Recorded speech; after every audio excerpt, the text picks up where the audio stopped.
সনাতন ধর্মীয় নেতা, সনাতন ধর্মীয় নেতা বাবু গোবিন্দ কুমার ঘোষকে শুভেচ্ছা বক্তব্য দেওয়ার অনুরোধ করছি।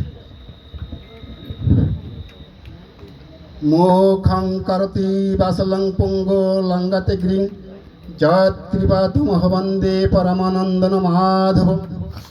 শ্রী মাধবের কৃপা হলে পরে একজন বোবা ব্যক্তি সে মুখে বাক্য বলতে পারে। শ্রী মাধবের কৃপা হলে পরে একজন পঙ্গু ব্যক্তি পাহাড় পর্বত অতিক্রম করতে পারে।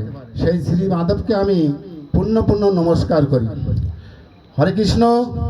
উপস্থিত সকল সনাতনী দেবী দুর্গার ভক্তমণ্ডলী এবং ভক্তিমতী মায়েরা এবং আজকের সবার আমার সিনিয়র রঞ্জন দাদা এই সভা মঞ্চের সভাপতিত্ব দায়িত্বে আছে, প্রত্যেককে আমি প্রণতি জ্ঞাপন করছি এবং ছোটদের প্রতি আমি আন্তরিক শুভেচ্ছা জানাই এবং অন্য সম্প্রদায়ের প্রতি প্রণতি জ্ঞাপন করছি এবং প্রবাসী ভক্তমণ্ডলীর পক্ষ থেকে দেবী দুর্গার চরণে আমি শতকোটি প্রণাম জানাই এবং দেবী দর্শনার্থী মমিন মুসলমান এলাকার সাধারণ ব্যক্তিবর্গ, স্থানীয় নেতৃবৃন্দ, প্রধান অতিথি, ঢাকা ইউনিভার্সিটির শিক্ষা দক্ষতা পরায়ণ, আগামী জাতীয় নির্বাচনে ঝিনাইদহ ৪ কালীগঞ্জ নির্বাচনী এলাকা বিএনপির দলীয় মনোনয়ন প্রার্থী এবং সকল সাম্প্রদায়িক সুদৃষ্টি শ্রদ্ধাপরায়ণ ব্যক্তি জননেতা জনাব সাইফুল ইসলাম ফিরোজ ভাই সহ প্রত্যেককে আমি সনাতনের পক্ষ থেকে জানাই আন্তরিক শুভেচ্ছা এবং অভিনন্দন। হরে কৃষ্ণ।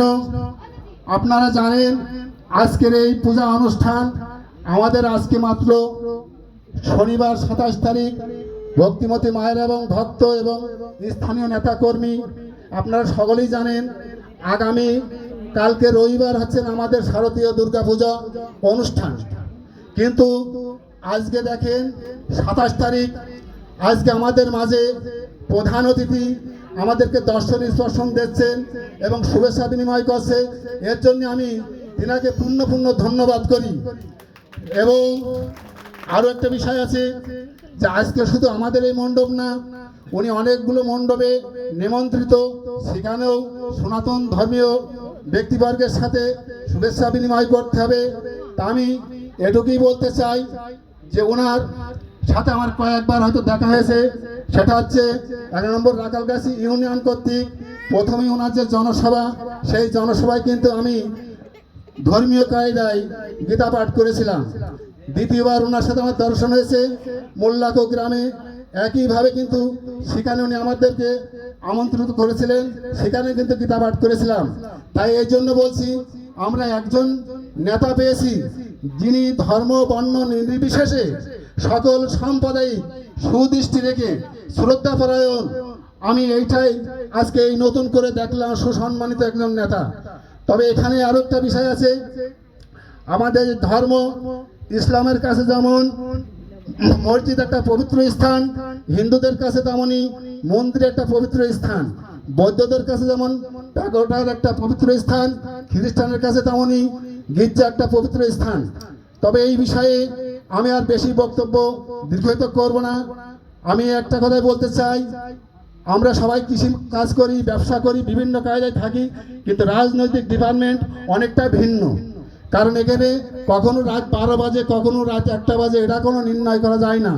তা আমি এইটাই বলবো আমার স্বয়ং সেই ঈশ্বরের কাছে এবং ইসলামী ভাষায় মহান রাব্বুল আলামিন উনি আমাদের মাঝে যেভাবে হাসি মুখে শুভেচ্ছা বিনিময় করছেন, অন্যান্য মণ্ডপে গিয়ে শুভেচ্ছা বিনিময় করে উনি যাতে নিজ গিয়ে হাসি মুখে ফিরতে পারেন এবং আগামীতে তাতে আমরা যাতে আবার দর্শন পাই, এই আশঙ্কা রেখে আমি ওনাকে পূর্ণ ধন্যবাদ দিই। এবং জয় হোক সকল ভক্তিমতী মায়েদের, জয় হোক সকল ভক্ত এবং জয় হোক সমস্ত নেতাকর্মীর মানুষ কামনা, এই বলে আমার বক্তব্য শেষ করছি। এবার আপনাদের সামনে এর আগেও শুধু আজকে নয়, 18 সালের নির্বাচনে যদিও বা উনি জয়লাভ করতে পারেননি, সেটা আমরা কিন্তু পেপার পত্রিকায় ফ্লাশ হয়েছে।